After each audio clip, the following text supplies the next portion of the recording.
Live from parts unknown, you're listening to Simon Miller's Pro Wrestling Podcast, the only wrestling podcast on the planet, we think. Sit back, relax, prepare for positivity to run through your veins as Simon Miller gives you your weekly dose of powerful pro wrestling audio. It is Miller Time. Hello and welcome to Simon Miller's Pro Wrestling Podcast, the second episode of the week, which means if you didn't see the first one, make sure you go and listen to it now. I think it was episode 113. I can't remember. What does it matter? And it's the number 2 of the week, as I just said. Thank you to everyone that listens. Thank you to everybody that downloads me each and every week. You're all heroes. And of course, thank you to everyone at patreon.com/Simon Miller 316 who makes this possible. If you didn't support me on that platform, I wouldn't be able to do this. So from the bottom of my heart, I really appreciate it. And what's really cool, as you know, if you listen all the time, is the Friday episode of the podcast. That's today. We always get a Patreon on. And the cool thing now is not only are we getting new Patreons on, which I love, but we're also getting returning guests, which is cool because my man Dan is back today. Dan, how you doing today? Hi, I'm doing great, Simon. Thanks. Good. Dude, it's lovely to hear your voice again, man. We're like old friends coming back together over the magic of the internet. Of course. Now, the first question I have to ask for you, again, I think the episode we did with Dan, if you'd like to get more of his pro wrestling story, it was around about 2 months ago, top of my head. I'm not very good with stuff like that. I think that's right. Yeah, it's about that. Yeah, it's about that. So you can go there. So what we're going to do, in case you're wondering, well, where's Simon's normal questions about how this person watches wrestling? It's out there. We don't need to go over it again. But what we do need to talk about is obviously the big question, Dan. How exhausted are you from this week in pro wrestling, which I should say WWE, really. Because what I kind of thought of this morning, in fact, when I was just thinking about everything we've been, and I did a predictions video for Survivor Series, so obviously that was on my mind. I think, obviously it sucks that Becky Lynch got injured. I think we can all agree with that. But in terms of being a fan and going on these wild roller coasters, I think these weeks are the best. Like, if it had turned out that Becky Lynch's injury was... I'm not saying it's not bad, I'm not downplaying it, but if she had to retire, then it would suck. But as we know, she's going to get better, and other rumours that we're going to talk about during this podcast, I quite like it. I get a kick about it. It makes everything a bit fun. Yeah, I think it's kind of a blessing in disguise, if you want to look at it that way. It being what I've heard rumor-wise, and I think going into it, for sure, Ronda Rousey was going to win, and I thought even after Monday, it's like, oh, maybe they're not going to do that because it was just so amazing that kind of final segment of Raw was just unbelievable. It was off the charts. So, this is a little bit of a blessing in disguise. I'm looking forward to seeing what she does in the future. But hopefully she gets better soon. So yeah, that's the main thing. Obviously, broken noses and concussions are terrible, obviously, but they are things that you can recover from, and that's I would never wish injury on anybody. Of course, I wouldn't. I'm not a crazy person. But the exciting thing about it is, and I actually did a video about this for What Culture, which kind of touches on that on that very thing, is that you're right. I think Ronda Rousey was a shoo-in to win this. And I understand why. No matter what you think about her, she has had a very explosive start to her WWE career. She's over with the fans. She's certainly got a following already, as makes sense. She was a celebrity coming into the wrestling world. But as hot as Becky Lynch was, I thought they saw it as a 2018. Oh, isn't this good that we stumbled across this? But we can look at. Eventually, we want to get to Charlotte versus Ronda Rousey. But now, there's one thing that nobody saw coming. Apparently, has shifted gears entirely. Obviously, we're getting Charlotte versus Ronda Rousey on Sunday, and then, which is why, if you haven't seen, Ronda Rousey and Becky Lynch have gone in each other pretty hard on Twitter. They're not holding back at all, because Ronda Rousey and Vince McMahon made the decision, yes, we are going to, at the moment, obviously plans change all the time, but at the moment, we are going to build to WrestleMania 35 with a potential main event. That's right, the first women's main event in WrestleMania history between Ronda Rousey and Becky Lynch. And if that isn't grabbing the brass ring and having a little bit of luck along the way, even though it doesn't necessarily seem like luck, well, I think that's massive, especially when you remember a year ago, Becky Lynch was basically a wrestler where most fans went, why don't they do more with her? It would be nice if they did. Yeah, I agree. She was kind of the generic babyface on the women's side, and now she's just really jumped up there. It's I don't like the comparisons to Stone Cold, but I will make the comparison to the Attitude Era, in the sense that I want to see what Becky's going to do next. I'm excited to kind of watch the next show to see what she's going to do next. And I haven't felt that way in quite a while. And with any of the stars, there hasn't been anybody like she's must watch right now. And it's really amazing to build that to WrestleMania and to have a women's main event that is going to draw. That's going to be a lot of fun. And very interesting. You just hit the nail on the head there as well. The best thing about it is that it deserves to be the main event at the moment. Yeah. If we can continue this momentum, I don't mean that in a disparaging way, but I'd much rather we put something in the main event spot because it deserves it, as opposed to we'll just do it because we feel like that's the right thing to do. Like, I think that's insulting to everybody. Like, right. It deserves to, at the moment. If they can continue this momentum on, there is no other match I'd want to see above that one, and therefore it is the main event. It's the reason I'm turning into the show, so it deserves to be there. And yeah, I'll be the first to say it's long overdue. Women main eventing something like WrestleMania. It's frankly quite ridiculous that it took so long, especially when you look at other sports like tennis or even MMA. But hey, better late than never, but better never late. And that's what excites me the most. It's almost like lightning has been captured in a bottle. And as you mentioned it, I do want to talk to you about that as well, because I agree with you. I don't really understand the comparisons to Stone Cold Steve Austin, other than she's a bit of a badass. Well, Samoa Joe's a bit of a badass. It's like, I understand that she walks around and she's cocky and she doesn't care about anybody, but that could also be Samoa Joe. I don't like that comparison because I think it's unfair to what she's doing. I feel like she certainly feels like an Attitude Era character. You're 100% right there.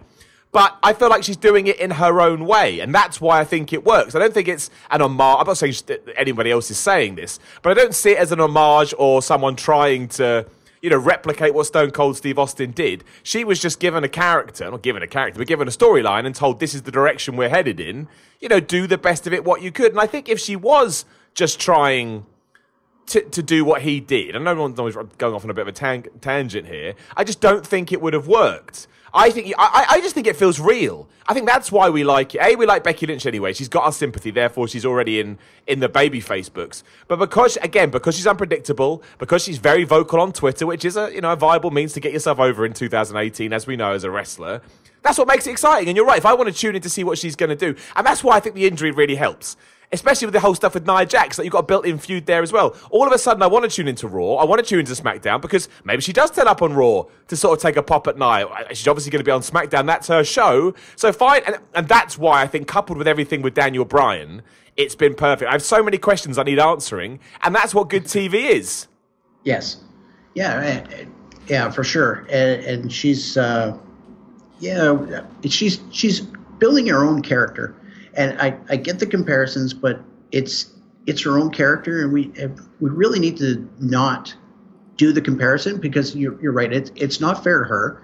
It's not fair to people who are watching who don't remember Stone Cold, because it's been like 15 years since Stone Cold's been on TV in any regular capacity. There's a whole new group of fans out there, and she's her own person. I love the gimmick of I'm the Man. I know that there are people who are detractors who say, oh, why is she compares herself to men, but she's not. I don't think so. I think she's just kind of using it as a vernacular for I'm the best. Like I'm at the top of the hill right now. Yeah, I don't get that bit. So I just want to, before we go on, that's the only thing I don't understand. People seem, because I've seen that as well, and I got really confused. At first I thought, it's just a couple of idiots. There's a lot of idiots, because idiots is unfair. People that seem to be misguided, but the whole point is she beat Charlotte Flair. Charlotte Flair's dad used to go around saying to beat the man, so she took it on as a cool nickname, and that's what always happens in wrestling. And the reason it works is because she's a woman. Like, that's the cool twist. If say Batista had beaten Ric Flair and he walked around and started saying I'm the man, you're like, okay, well that doesn't have the same gravitas and weight because you are a man. The whole reason Becky Lynch has been so clever with it is because she's not physically a man, and that's why it's cool. It's like she took ownership of that because she beat Charlotte Flair, and that's why it's so cool. It's one of those wrestling things that would only work within wrestling, and she's embraced it so much. I just think, honestly, her overall character right now, and I think this is another reason we like it so much, it's just flawless. Like, it's an absolutely flawless. It's believable. She's keeping it up on Twitter. We'll talk about the hug in a minute. I'll let you finish your sentence when I interrupted you. Yeah. But even then, I think there's reasons to it. So yeah, I the whole man thing I thought was very confusing. Yeah, and I've got some thoughts on the hug. So I get the hug. The one thing that I think they can play off of in any direction is she says something to Charlotte and you can't really hear what she said. And they can play that any way they want after the fact. It could be her saying something like dastardly, like, I put you in this match because I know Ronda Rousey's going to kick your ass and I want to see you get beat up. Or it could be a friendly thing. Like they could play it any way they want. So to me, the hug is, I get where people are saying, oh, like they were in a blood feud like 2 weeks ago and now they're hugging it out. But you could play that any way you want with the little words that were whispered in the ear. So. Yeah, and the other thing is, as well, we don't know what's going to happen. Like, let's say that miraculously Becky Lynch is good to go now. You know, I know she's not, but for hypothetical sake. What if she comes out on Survivor Series and kicks both their asses? What if in 2 weeks when she is cleared, she comes out of SmackDown and beats up Charlotte and goes, ha ha ha, you shouldn't have trusted my hug. Like, I get that people are reacting to it, which you should do. You should absolutely react to it. Right. But these people that go, what a waste of time. Well, okay, admittedly, it may not happen, and then we can have the conversation. I personally, as I said on Ups and Downs, didn't mind it, didn't bother me as much as it did other people. But we don't know what she's going to do with it. Like, we don't know what... It could be a trick. Like the time that Austin... I swear Austin did one time... pretended to like Vince McMahon and then was beating him up. Like, do you know what I mean? It may just be a ruse. I don't know. But even if it's not, I'm not going to try and pretend otherwise. It just didn't bother me. It just didn't. Like, given how much the parameters had changed, I could kind of understand why she would have hugged her old mate in a sign of emotion. And I put my hands up. Maybe I'm reading too much into it, but that is what I took away from it. Yeah, it could be. Could be also they're on the same team. So they're showing a little bit of unity for the rest of the group that was out there as well. So it could be along that lines too. So like I said, they could play it a whole bunch of different ways, and you kind of have to let these things play out to see. And that's the weird thing about wrestling is sometimes it's hard to react on what they did today because you don't know how good today was until maybe 3 weeks from now. Maybe it was bad, maybe it was good, and you kind of go a little bit backwards, and you got to reminisce a little bit sometimes on these things. So yeah, I think you can play with that one way or the other. Yeah, and I also think for me, when you do, have a curveball thrown at you so suddenly, I think you're allowed to give WWE some leeway. Like I really, really do. Like I understand that may sound ridiculous, but that's just how I feel about it. I don't. Yeah, I just think you can just kind of turn a blind eye to some of these things. And I get it, maybe that's unfair. Maybe I'm being way too lenient towards them. But it really didn't bother me. I just thought it tied into the story nicely. I really did. I thought it was a nice moment. And given that I don't know what's going to happen in the next 10 to 14 days, it's difficult for me to criticize. Anyway. Right. That's just how I saw it. But I am excited about it. I think Ronda Rousey, again, I did the predictions video for Survivor Series What Culture, probably up either today or tomorrow, so keep an eye out for that. But yeah, my most... The match I was looking forward to the most was absolutely Ronda Rousey versus Charlotte, because I don't know what they're going to do. They're going to have to come up with a plan on the fly. WWE are usually very good at coming up with plans on the fly in the sense of, coming up with interesting ideas. I think WWE's better when their back's up against the wall. That's when I think they're at their best. So that excites me as well. But anyway, transitioning off of that, obviously we also have Daniel Bryan versus Brock Lesnar. And I just think those two, again, I know I'm repeating myself, I think WWE has really captured lightning in a bottle with those two things. I think it was absolutely the right decision. In a way, it makes me really respect WWE, which is not something we say all from a storyline angle, which is not something we talk about a lot, because they looked at SmackDown. And don't forget, the rumor is the Daniel Bryan stuff was decided over the weekend. So it was not in response to Becky Lynch. I think that's really important, because I think they deserve some credit here. They looked at SmackDown and went, you know what? We need to change things up. And they're absolutely right. They do. And they should do that on Raw too.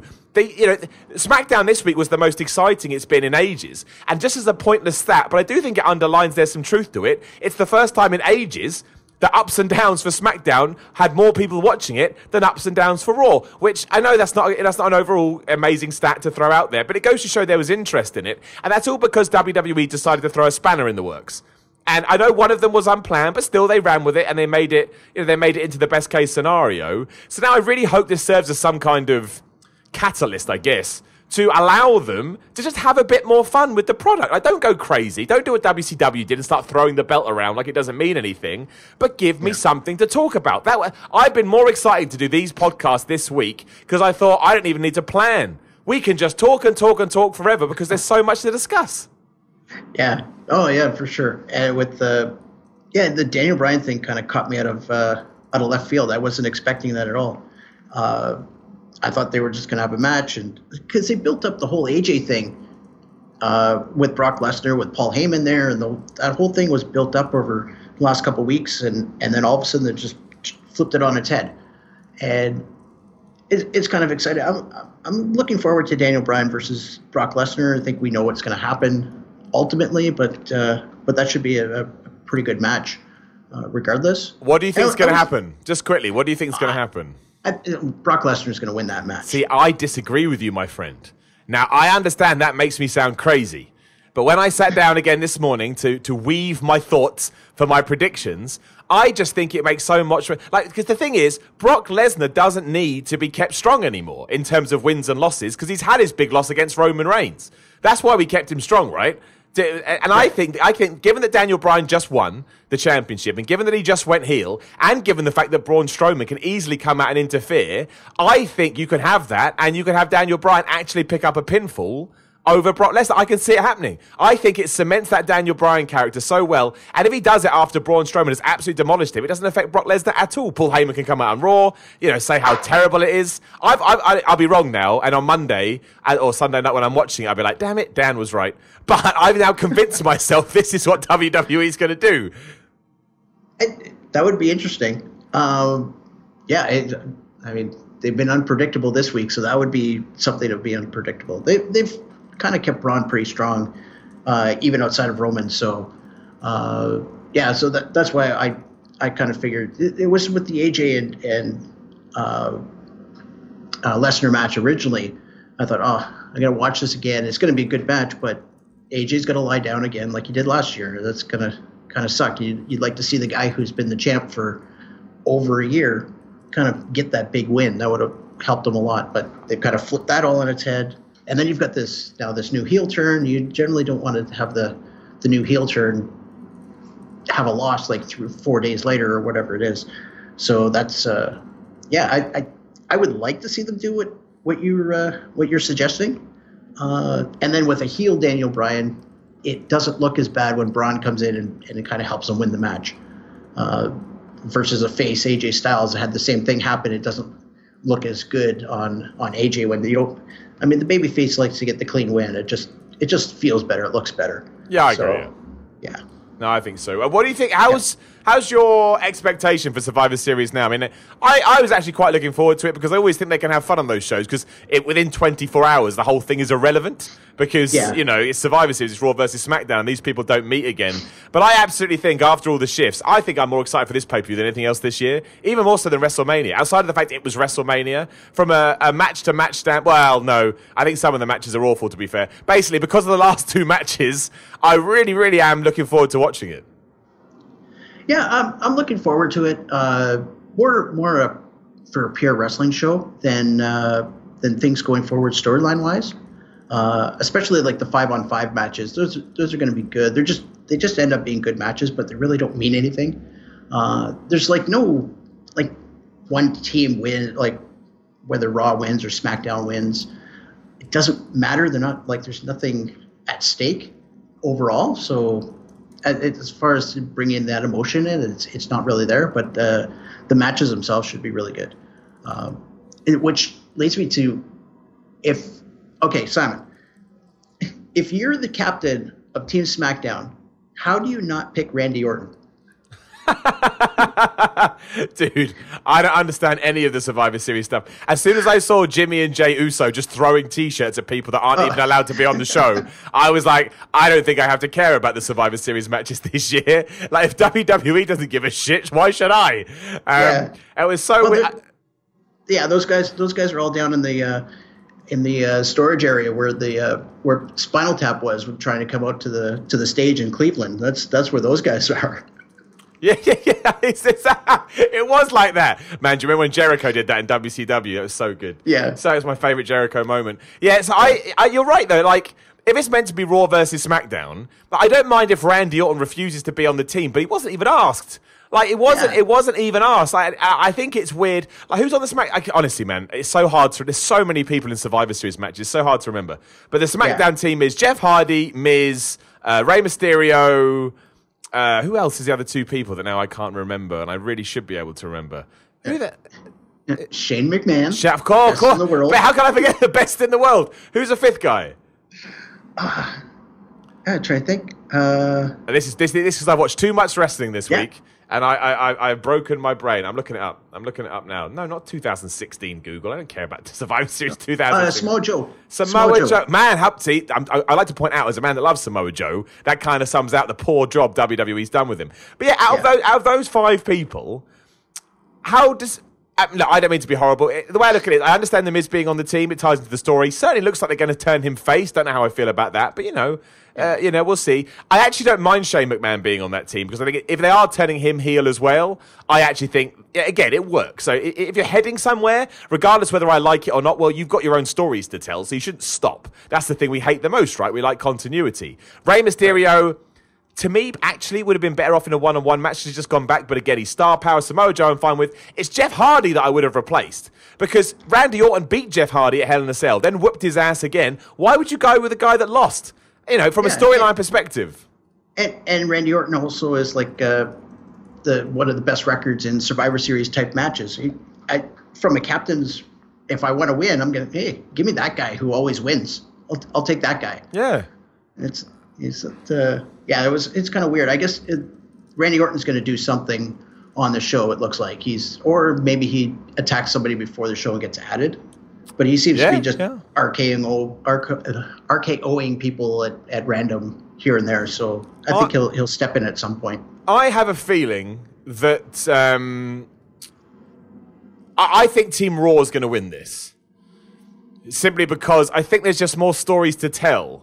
And what I did as well is I went through all my predictions and I realized that SmackDown is going to win more matches than Raw. Therefore, the Raw can win the big match, but SmackDown technically won the war because, I think I had it down like they win 4-3 or something like that because obviously Buddy Murphy versus Mustapha Ali doesn't count. They're not on Raw or SmackDown. So in that sense, I think when you look at it from a Braun Strowman point of view, I want him to win to carry on that storyline with Stephanie. I thought it was actually quite good. It made some sense. Then you got the push of Drew McIntyre. I don't want to see Drew McIntyre get pinned at this stage. I think that would be the worst thing that could have happened.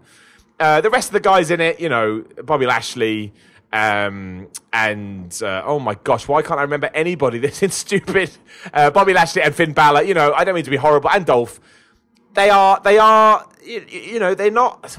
I don't want to diss them too, but in terms of how WWE's treating them, they are surplus to requirements. If they lose, nobody cares. If they win, nobody's going to care.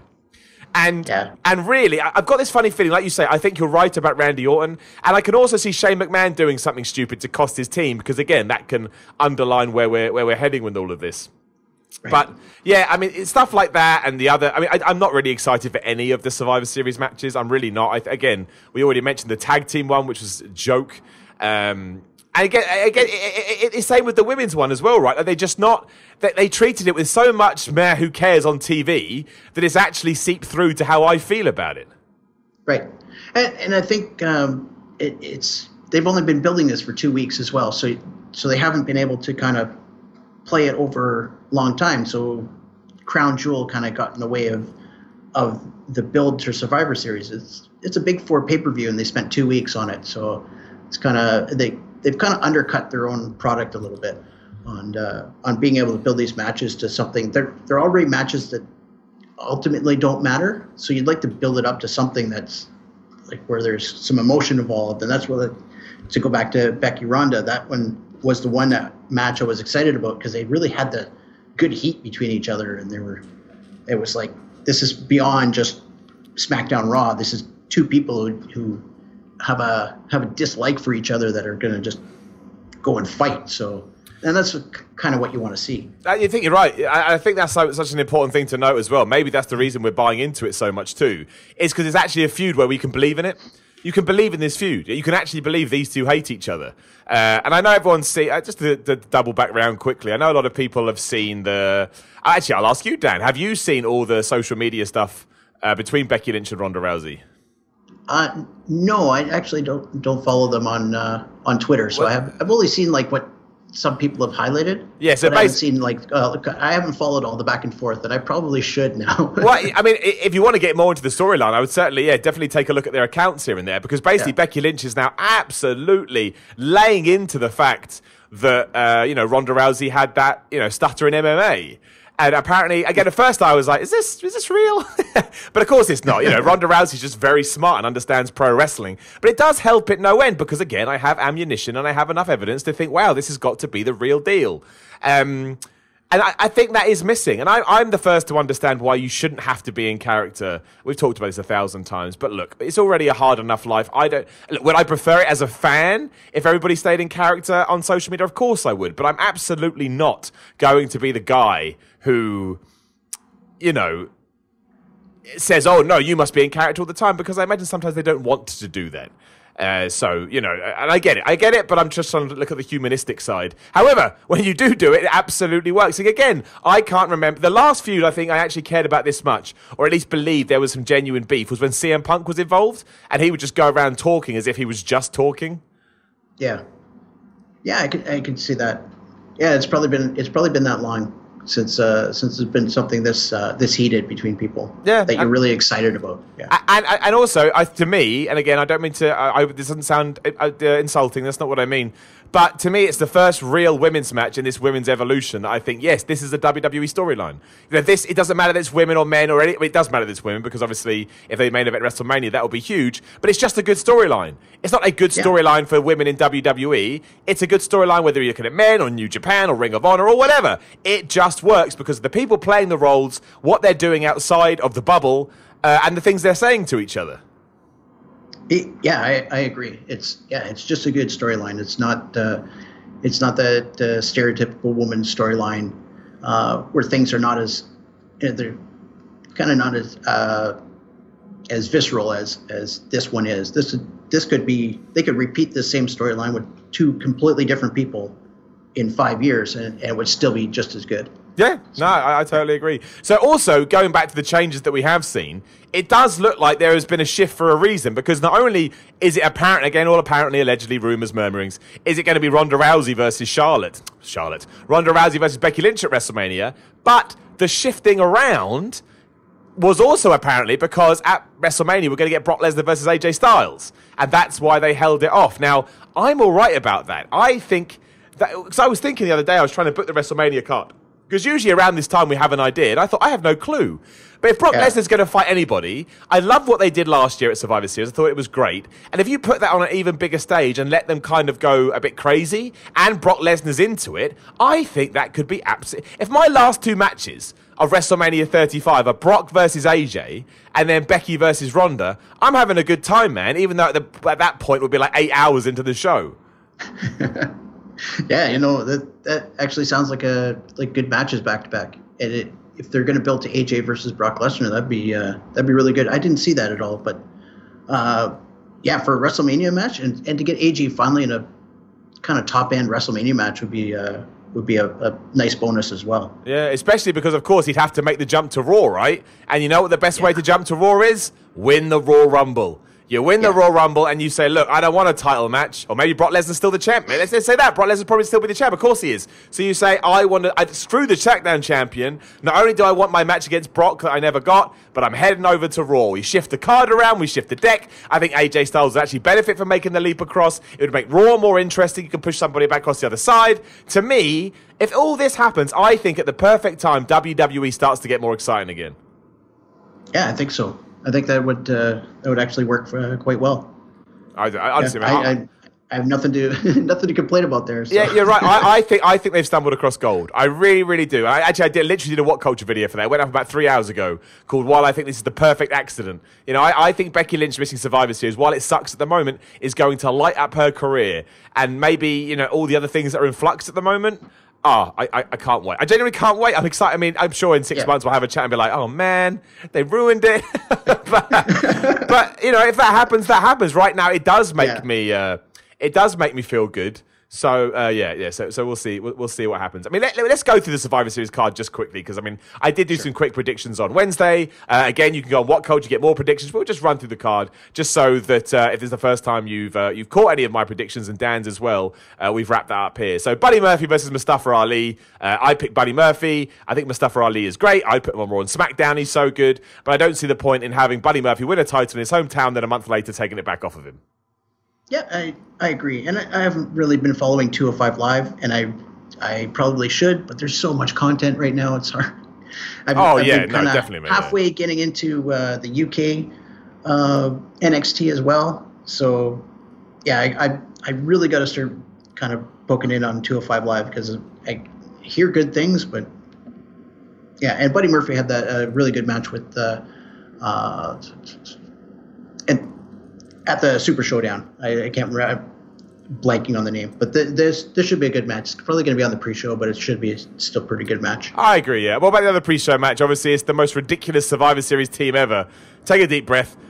Bobby Roode and Chad Gable with the Revival, with the B-Team, with the Lucha House Party, and the Ascension, going against the Usos, the New Day, Sanity, Luke Gallows, and Carl Anderson, and the Clones. I'll let you go first. I don't care. I really don't. Nobody cares. Yeah, and they've basically proven that all these teams are jobber teams, except maybe the Usos. Other than that, everybody's been treated like so poorly. So I'll say SmackDown wins that one because I think they got a little bit more star power. Oh, they got the New Day on that side too. Yeah, and I think so but too. But the Raw side has no star power at all.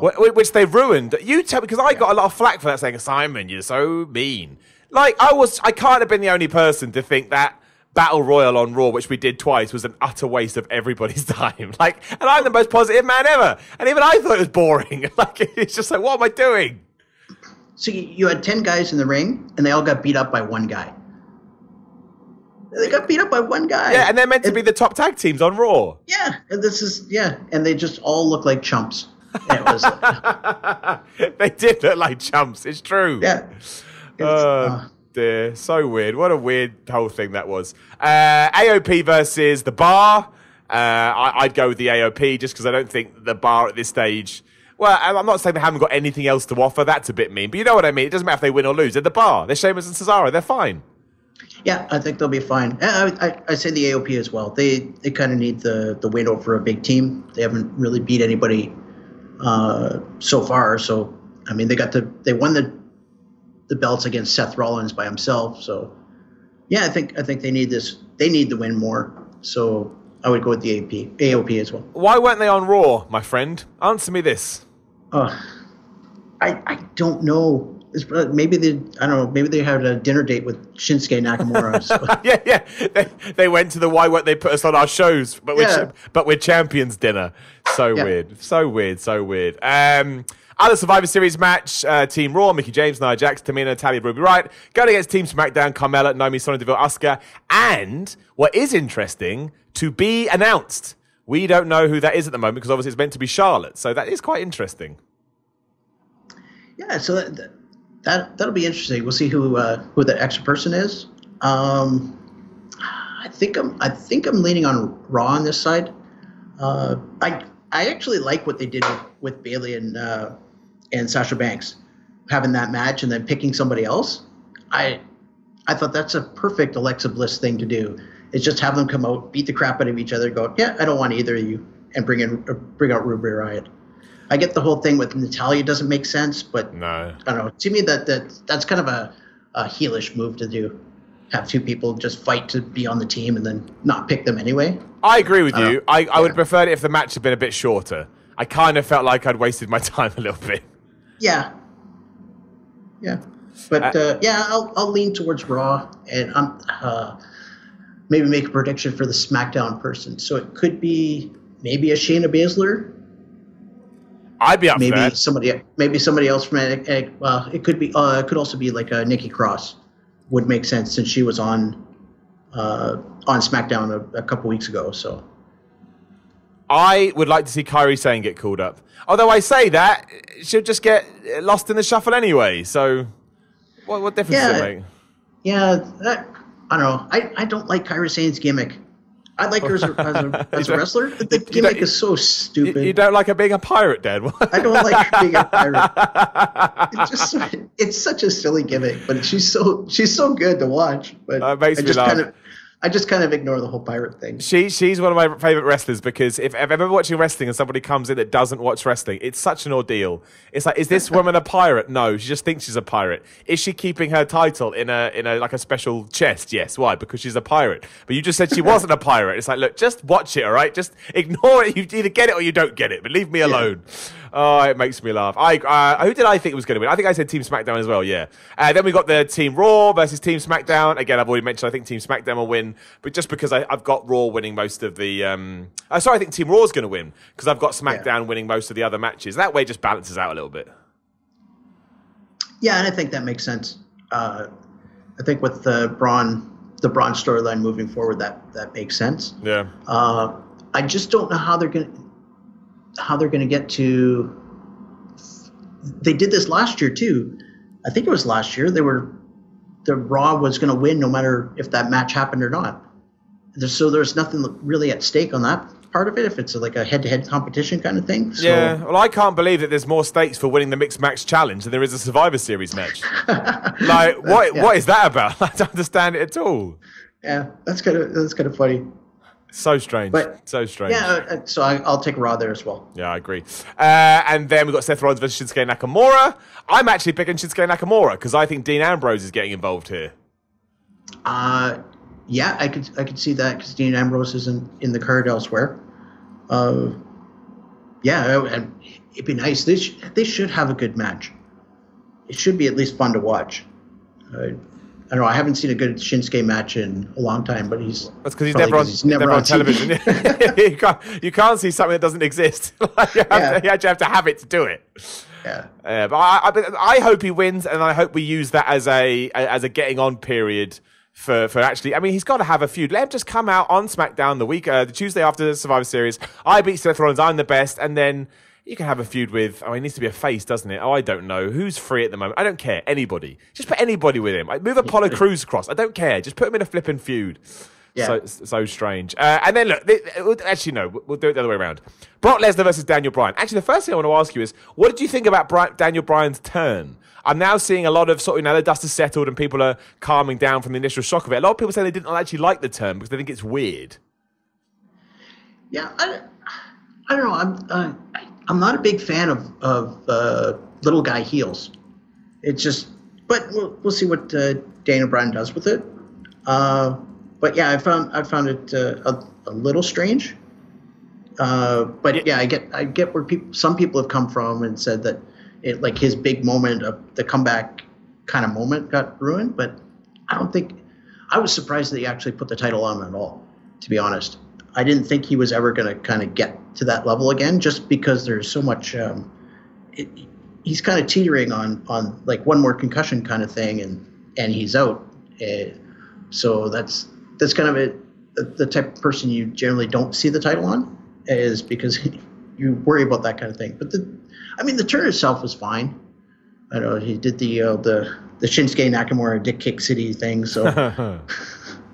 But that was kind of interesting. Do you think they rushed the story too much, given about his comeback and all of that?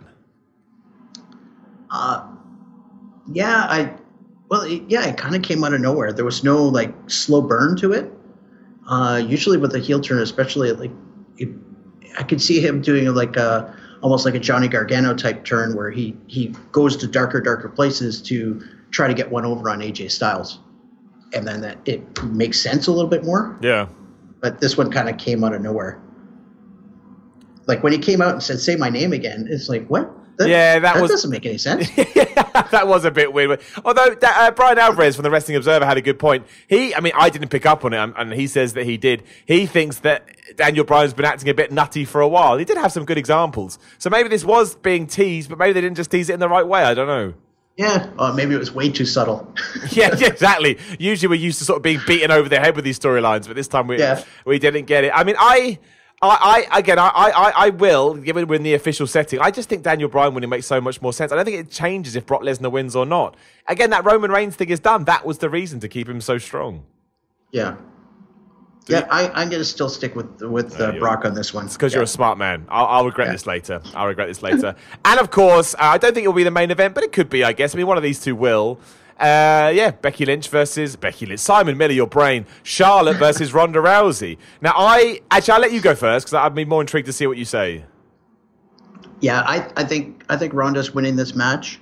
I thought before she was going to win against Becky, but I thought they might do like a double DQ type finish or something like that. But I think with the switch and building to, if they're going to build to Becky Ronda at WrestleMania, you keep Ronda strong and beat the biggest rival. It should be good, but I think Ronda's winning. Yeah, I agree. I agree too. I think they may have so much. Again, Charlotte has lost before. Ronda Rousey hasn't. And my hope now, given everything that happened, is that Ronda Rousey's first loss comes against Becky Lynch at WrestleMania. Yeah. I understand that Ronda Rousey's Ronda Rousey, but that is my point. She's Ronda flipping Rousey. She can lose. She's a celebrity. Whereas if you allow Becky Lynch to win that match, I think you've made a superstar for life. I really do, especially if it is the first ever women's main event at WrestleMania. Right. Yeah, I think so too. I think that would be the story to build to, is having Becky Lynch be the one who beats Ronda Rousey. Yeah, but I hope it happens. There you go, Survivor Series. It airs in a couple of days' time on the WWE Network, and then we'll get all the fallout as well. Of course, we've got NXT on Saturday as well. But we could talk about it. Got anything you want to say about NXT, Dan? I think I've got it all out of my system now. Yeah, no, NXT is the show that I'm looking forward to this weekend. 100%. I think that's going to be, and there's only 4 matches on that show. I was about to say 4 matches. Well, there is a 5th match. They are going to do Matt Riddle versus Cassius Ohno, but I think that's being filmed for television. Yeah, at least on that's television. What I was told. Yeah. Yeah, because they said next week, so that's a TV match. Because they do the TV tapings before the pay-per-views. Yeah, that's right. Yeah. So, but I like it. I think that it makes it more exciting. It makes it feel different. If it does go 2 hours, I imagine there's going to be some kind of angle during the event as well. But I'm all right with that, man. It makes it feel unique, and I think that's really important, especially today. All wrestling pay-per-views feel the same. I really do think it could be something good. Yeah, me too. And the funny thing is, the match I'm least looking forward to on that is Velveteen Dream versus Champa. Yeah, no, you're right, because everything else is just so good. Everything else is so good, and that's going to be really good too, but it just hasn't had the same, I don't know, Dream seems like a weird fit for that spot, because Champa is like this vile heel, and Dream is kind of in this tweener thing right now. He's really more heel than face. He's not a pure baby face, so... But it should be an interesting match anyway. Just everybody on that card is so good. So, and the War Games thing as well. I think War Games is probably going to be the best thing of the weekend. Yeah, that's going to be amazing. Those 4 guys are just gonna lay it out there. Oh man, yeah, absolutely. They'll want everyone to be talking about them. Yeah, I see that. I'm looking forward to Gargano and Aleister Black as well. I think that's going to be really good. I've kind of liked the way they've turned Johnny a little bit, and it should be a really good match. But I think Aleister ends up winning that, unless there's some kind of Candice LeRae gets involved and helps Johnny win. I can see that happening too. Yeah, no, I think you're right. I agree with you, and I think it's going to be a great show. And for everybody that asked, yes, we will be doing ups and downs for NXT TakeOver. We always do NXT. I think people seem to forget so quickly. We will do it. We did it last year. I say earlier in the year. We always do. NXT TakeOvers always get up and down. So you don't have to worry about that. I promise you, you'll be getting your fix. And then the weird thing is, we come out of all of this, and we're almost into this brand new world, where it's like, well, what do we do now? Where do we shape up? And we're going to head to TLC, and then we're at the Royal Rumble. That's going to come around very quickly. I mean, I cannot believe we're almost at the end of 2018. That seems absolutely crazy to me. I mean, is there anything you'd want to see? I mean, because I know we said it a lot, but we have had a paradigm shift here. I'm hoping we do something on Raw to match up to what we did on SmackDown, because SmackDown feels really exciting. But what do you want to see coming out the other end? I mean, do you have any expectations or any hopes, or do you think in a week's time, if we had this same conversation, we'd be like, oh, we've kind of gone back to where it was? I know. The thing I'm looking forward to, and they've kind of teased this a lot, is the Four Horsewomen feud. We have teased that a lot. I've been looking forward to that kind of starting, and I've kind of fantasy booked it in my head a little bit, and it's changed a bit because the dynamics have changed, but yeah, I've been looking forward to that kind of coming, and I can see that playing into WrestleMania as well. So where you have basically the idea I was having was Shayna Baszler and the other two girls, and I always forget their names, but they come out and they start kind of doing the Shield thing and start attacking some of the women, and eventually they kind of run into Ronda Rousey. So they're attacking women on both shows. They run into Ronda Rousey, and Ronda's like, "Hey, what are you doing?" And Shayna's like, "Hey, we should be taking over. We're better than them." Blah blah blah blah. So and then so eventually they go after Charlotte, and then Ronda Rousey comes out and does that thing where you always push your friends away, and then attacks Charlotte. And there you get the Four Horsemen of MMA forming. And then the idea behind the next part is Charlotte needs to now go to her Four Horsewomen, who she's managed to piss off over the last 2 years, and try to convince them to help her in this feud against these other women. And there's like good storyline reasons for Bayley, Sasha Banks, and Becky Lynch to not join Charlotte Flair because they've had their issues. Charlotte has not been kind to them in the past. So it's almost like a Charlotte redemption tour. So where they book basically a 4-on-1 match where Charlotte's trying to get them on board. They don't come. Charlotte goes out, valiantly fights off these 4 MMA girls, is getting her butt kicked, but maybe gives some kind of a impassioned speech before going out about how it's about WWE versus MMA kind of thing. And eventually the other 4 women join her, and then you have your 4-on-4 feud, and that kind of culminates into WrestleMania, where I would have the MMA women winning all the matches up until WrestleMania, and then you have Becky Lynch kind of breaking through and winning that first big match against Ronda, and then the tide shifts.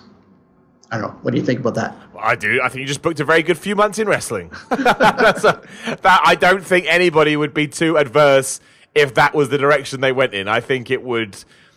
It gives you a storyline that a lot of people have wanted to see for a long time. It makes use of all these people in new feuds, especially people like Sasha Banks and Bayley, who at the moment are kind of are a bit lost. I mean, I don't know what's going to happen. And ultimately. What I really like about that is that we go into WrestleMania with a proper structure for all of this, and it's not just thrown together matches. Like, I think that's really, really important. I kind of think we have moved away from that a little bit in recent times. So yeah, I like all of it. I think you could start that at the Royal Rumble. I think you can have fun with it there. Don't forget we got a women's Royal Rumble this year, so maybe you can call someone like Shayna Baszler up to win that. I don't know. It all depends on what they want to do and who's the champions and what's happening with Becky Lynch and Ronda Rousey, blah blah blah. I mean, there's loads of different ways you can go, but I would like to see something like that happen. I would like to see the Royal Rumble tie into it, because through no fault of her own, Asuka being the first ever women's Royal Rumble winner kind of got the waters got so muddied because of the way they treated her afterwards. Like, it didn't really benefit her at all. She went on to WrestleMania. She lost her.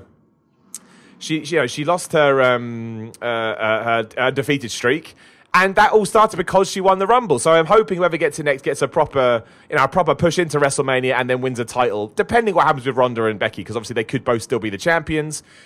And maybe Becky Lynch wins the Rumble, and maybe that's how she goes, now I'm coming after you, Ronda. You just don't know. And that would be cool as well. Are you kidding me? If Becky Lynch is the SmackDown Women's Champion, and then she wins a match which is meant to be, to face the champion, and she wins it, I'm sorry, man. Then I'll actually maybe start going, well, that is a little bit Stone Cold Steve Austin. I could see Austin doing something like that back in the day. So yeah, I think it's an exciting time. And this is what I mean about, maybe it did kickstart by Evolution, I don't know. But this is what I mean by right now, women's wrestling in WWE, in terms of the hot storylines, it's more interesting than men. And I think there's more potential there, given all the stuff you've just said. Again, I don't actually like saying that because I don't mean it in a disparaging way. It's just not what we're used to seeing in the WWE. It's been a very, very, man-orientated sport for years.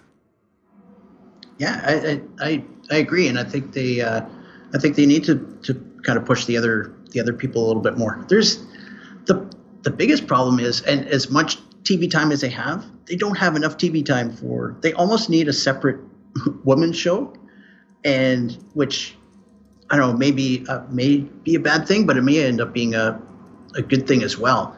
If they have an hour or a 2-hour show or an hour and a half show on the network, just for the women feuds and all that, and then bring them into the pay-per-views, or have their own pay-per-views maybe 3 or 4 times a year, the way NXT does, and builds up over a longer period, because they've got a big enough roster where they could have a show, a weekly show, and there's just not enough space on the other. With, I don't know, they got 5 hours of TV, but they generally get 2 segments a show.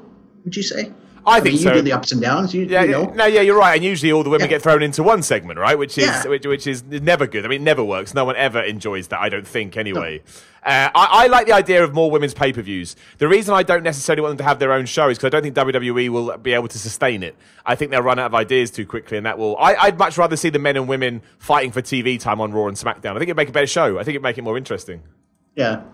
I don't know, maybe they'll have to do a few more cuts, and I don't know. There's lots of people we don't get to see. And we're talking about Shinsuke not getting time, and there's probably another 10 people who Cien Almas not getting time. There's lots of people who don't get time who we want to see, and then we're talking about also on the women's side that we don't get to see. It's like there's so many people that you want to see, and maybe they should do a little bit more.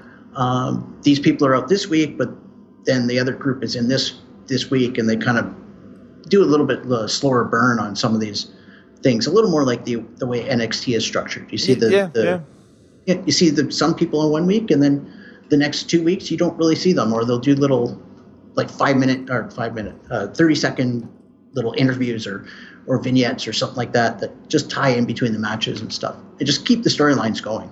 Yeah, no, dude, I totally agree. I think that's something they can absolutely try and latch onto as and when they can, and I think they're in a good position to do it now. I think, it's good that there's people fighting to get on TV. I just think now is the time to try and use them as best possible, and, especially guys like, Rusev and Aiden English have vanished off TV. We talked about Shinsuke Nakamura. Chad Gable and Bobby Roode are just in absolutely no man's land. Jinder Mahal. I did enjoy Jinder Mahal and Singh get beaten up by Brock Lesnar, but it doesn't mean we can't come up with better ways to use them. Heath Slater and Heath Slater and Rhino were on Raw this week. I was like, where the hell have you been? Why are you guys back? What is going on? Yeah. So there's all kinds of those, the tag teams. They don't use the tag teams too much. So there's lots of people that just don't get any time. So I don't know. I don't know the answer. No. You and me both, dude. Yeah. It's either you get more TV time, and then it's like I'm already watching 7 hours of WWE a week, and it's a lot. It really is, which is why as well I think it's quite good at the moment, because how do I mean to phrase this? But I just think because there is so much TV time, I feel like we've got loads of stories to tell at the moment. Like, we've got the push of Drew McIntyre, which I am interested in. We've got all the stuff with Braun Strowman, which I thought they did well on Raw with him and Stephanie. It did pique my interest. You've got the Kurt Angle storyline, which I didn't necessarily like, but you can still tell it, and hopefully tell it a bit better than you have. Obviously, Becky Lynch. I like Seth Rollins versus Dean Ambrose. If Nakamura can actually get in the feud, I think you could do something well there. We do need to boost up the tag team division, but if you take a good focus on it, that would rock as well. I don't like Tamina and Nia Jax. Not trying to be horrible. I just hate that team. I think it adds nothing to anything. But there is a lot of good things in place. We just need to pull the trigger as and when it makes sense. Yeah. No, I think that's for sure. I think with Nia Jax and Tamina, they're just big, so it's an easy group to get over. You don't have to do any there's no work that needs to be done when you have larger people than the rest of the roster. It's you were talking to the guy last week about the larger wrestlers versus smaller wrestlers. I think it's simple. If you think about it, if you're coming into a wrestling and as a non-fan, you see Braun Strowman on one side and Finn Balor on the other side, and you ask who's going to win that match? It's 90% of people are going to say Braun Strowman's going to win that match. Yeah. If you don't know any better, because it's easy to see big guy.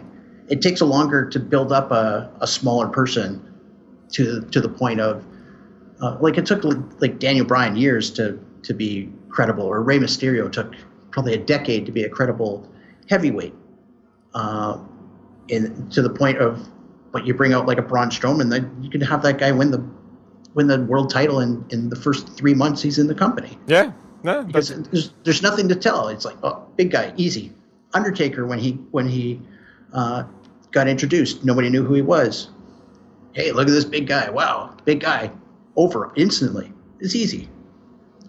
I agree, man. You took a lot of sense, and I'm intrigued to see what's going to happen with Braun.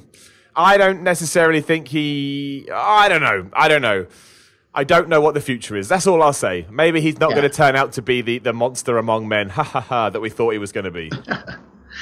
Yeah, I think if they wanted to put the title on him, they would have did it in the at the Crown Jewel. I think he will win the title, but I don't know. I just got a funny feeling in my stomach. But I'll run with that, and I'll see where I get to. I'll see where I end up. Is there anything else you want to talk about, man, before we start rounding things up? No, I think I'm good. We're coming up to that hour, and I probably have to get back to work. So that's what I thought. That's it. Dan is such a hero, ladies and gentlemen. He does these at work. And so, yeah, make sure you all give it up for Dan, the hero of the day. Is there anything else you'd like to pimp out, promote? As always, never have to, but I like to give everybody an option before we go. No, I'm good. I'm on the Facebook group, so if anybody wants to follow up with me, just Dan Richards in the Facebook group. If you want to chat about anything or disagree with me on anything, or just give me a high five, whatever. Yeah, do it. I just come onto the group and I'll interact. I don't interact as much as some others, but I do pop in there once in a while. I think everybody should go join. Everyone should go join the Facebook group as well. You just go to Facebook, you search for Simon Miller's Pro Wrestling Podcast. It is such a wonderful community. Like, it really, really is. Like, I don't post in there as much as I want, apart from when I ask for the Q&A and stuff like that. But I do get in there when I can, and it makes me so happy that the community we've cultivated here is just lovely people. It makes me really pleased, because sometimes people say that's not the case when it comes to wrestling fans, and I will say, yeah, well, I disagree. Come look at all of this. Dan, that group is good. It is good. Everyone go check it out. Dan, thank you so much again for your time, man. It's always a joy to chat to you. And we'll have to do it again as we lead up to WrestleMania, I think, because then we've got like a trifecta, and we can see how much things have changed over this few months. Oh, for sure. I'm always willing. Just like I told you in the chat, just call me up, coach. Put me in. Absolutely, man. As always, if you want to come on Simon's Pro Wrestling Podcast, you can. Head on over to patreon.com/Simon316. I genuinely do love talking to, that sounds disrespectful, I don't mean that, but it's the best way to put it, random strangers about wrestling. But we're not strangers. We're all friends. We're all wrestling fans. We all come from this crazy community. And even if you can just give me $1, it makes all of this so much easier, because obviously this is what I do. This is how I make my money. So, anything I can get. It's nice. Money's a good thing, as I'm sure all of you know. You can follow me on Twitter, Instagram, at SimonMiller316, YouTube.com/The Miller Report Rules. We mentioned the Facebook group. You're on iTunes, give us 5 stars, give us a review, go share it with a friend, go share it with 2 friends. And most importantly, as this is the last time I'll talk to you before Survivor Series, enjoy the pay-per-view. I don't think we're going to get something as crazy as this for a while, so try and ignore all the fuff and enjoy the good bits. But either way, I'll talk to you next week. Take care, and thanks for listening.